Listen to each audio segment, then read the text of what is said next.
Halo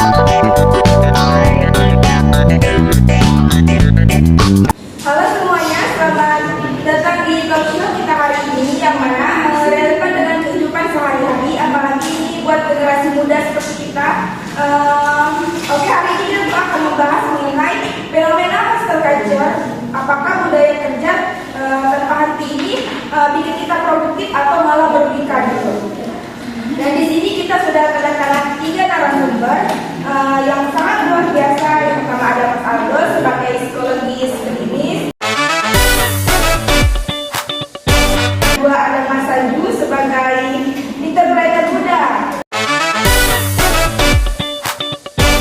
Ketiga ada Mbak yang cantik bernama Ola sebagai pakar SDM.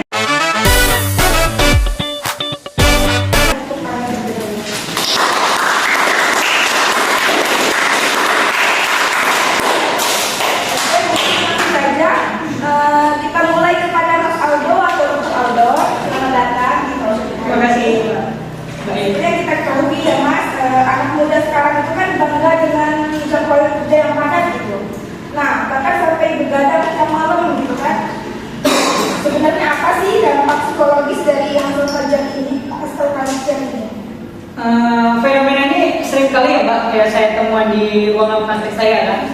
Seperti Mbak bilang kan, generasi muda kan itu sering terkena hustle culture ini kan. Nah, generasi muda itu seperti Gen Z kan.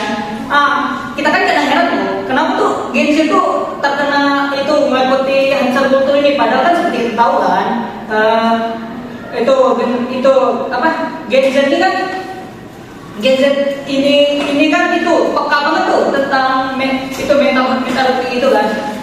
Apabila itu sering hustle culture ini dilakukan terus-menerus kan bisa kayak nyebabin stres kronis, bisa kayak gangguan kecemasan atau bahkan lebih ekstrem lagi burnout kan. Nah, mereka tuh kenapa sih Gen Z melakukan hal tersebut? Mereka melakukan hal tersebut tuh Mbak, tidak lain tuh karena mereka tuh kayak merasa keren lah gitu, bekerja itu terlalu produktif, sangat-sangat produktif tersebut kan.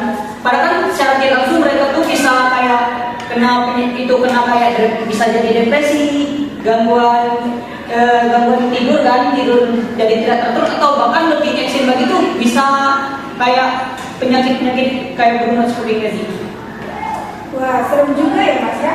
Nah, bagaimana sih kita tahu kalau kita itu sedang mengalami burnout gitu? Gejala burnout tuh yang pertama tuh kita kayak capek ekstrim Mbak. Contoh capek ekstrim itu gimana? Pada saat kita baru bangun tidur kan, aturannya kan kita sehat tuh badan kita. Tapi kita tuh merasa capek banget tuh, gara-gara kan terlalu produktif kan. Bisa juga kayak kita sinis tentang kerjaan, kayak ngelakuin hal tersebut tuh terlalu over lah. Jadi kan kita capek banget tuh, jadi malas gitu, mau muntah-muntah gitu lihat pekerjaan kita kan. Nah, dan yang bisa juga lebih ekstrem lagi itu kayak kita tuh ini Mbak, kita tuh kayak tidak berdaya ngelakuin apapun. Seperti kita tahu deh tadi, over bekerja, terlalu over banget, jadi kan capek ngelakuin apapun, jadi nggak konsen juga kan. Nah, apabila hal tersebut terjadi kan pada kita, penting banget tuh untuk menjaga kesehatan, refleksi sebentar dari pekerjaan kita. Oke, terima kasih kepada Dr. Aldo. Jadi kita itu harus menjaga kesehatan ya. Oke, sekarang kita lanjut ke Mas Sanju. Mas Sanju dikenal tuh sebagai founder startup ya, yang sukses sejak usia 20 tahun. Tapi Mas sendiri menjalani hustle culture tidak? Iya. Ya jujur saya pernah terjebak dalam hustle culture, di mana saya ini kerja dari pagi sampai malam, dan juga pada saat weekend pun saya masih juga bekerja buka laptop, bekerja sampai malam. Dan di mana kalau menurut saya itu merupakan satu-satunya kunci menuju kesuksesan. Oke. Dan sekarang masih hustle culture Mas? Kalau untuk sekarang sih lebih mindful, karena saya sadar kalau terus bekerja tanpa istirahat ini malah menjadi enggak produktif. Makanya kalau sekarang sih saya ini bikin jadwal yang seimbang agar saya lebih punya banyak waktu untuk sendiri. Oke, tapi pasti ada tantangannya dong. Tentu kadang kalau kita kadang muncul rasa frustasi kalau kita nggak kerja. Tapi saya belajar istirahat itu bukan kemunduran, tetapi strategi jangka panjang. Oke Mas. Nah gitu ya teman-teman semua, pengalaman dari Mas Sanju ini saya setuju banget gitu ya kan, karena sangat memberi pengetahuan baru mengenai dari entrepreneur itu menyesuaikan waktu itu sangat sulit ya. Oke, kita langsung aja ke Mbak Ola. Dari kacamata HR nih, apa sih dunia kerja justru atau mendorong proses kerja itu bagaimana? Oke, baik, terima kasih untuk pertanyaannya. Di dunia kerja itu sendiri sangat mendorong budaya hustle culture yang bisa kita lihat dari budaya perusahaan itu. Kita tahu bahwa tuntutan kerja, ada teknologi akses kerja yang mewajibkan karyawannya untuk kerja lembur, dan juga ada pengaruh dari media massa yang dimana muncul dari persepsi orang-orang mengatakan bahwa kesuksesan itu hanya bisa didapatkan dari kinerja yang tanpa kendala, dan juga ada tekanan sosial. Dan kita tahu bahwa lingkungan pekerjaan itu tidak seindah lingkungan sekolah, dikarenakan persaingan antara karyawan itu lebih nyata, entah itu dari perusahaan positif ataupun negatif, dan dimana menuntut karyawan itu harus tetap profesional dalam pekerjaan tersebut. Jadi apa yang bisa diambil perusahaan untuk mendorong work life balance?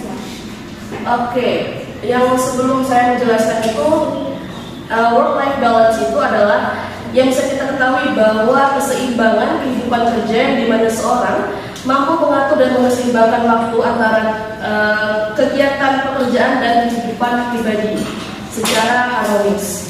Nah, langkah perusahaan kami yang dapat berupa memberikan self reward terhadap karyawan itu bisa berupa gaji, kenaikan gaji, ada juga pemberian hak cuti secara seimbang, dan juga mensejahterakan karyawan melewati BPJS dan asuransi jiwa, dan lain-lain. Dan yang terakhir juga dapat memberikan pesangon kepada karyawan yang telah habis masa kerjanya dan melakukan pensiun dini. Luar biasa ya.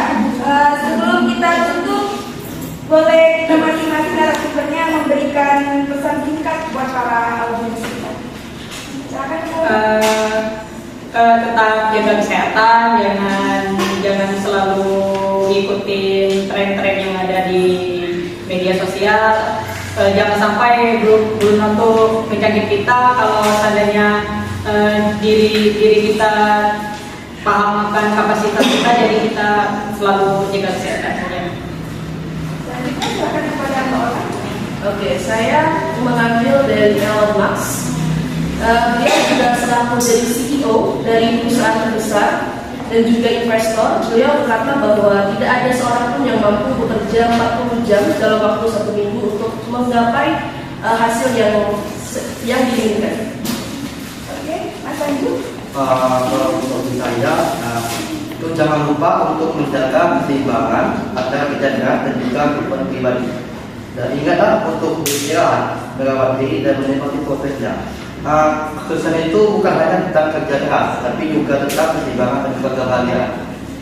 Oke, terima kasih banyak kepada narasumber yang telah hadir hari ini dan para audiens yang sudah menyaksikan talk show kita hari ini. Semoga obrolan kita bisa jadi refleksi bersama bahwa produktif itu penting, tapi sehat itu jauh lebih penting. Saya Eliza sebagai MC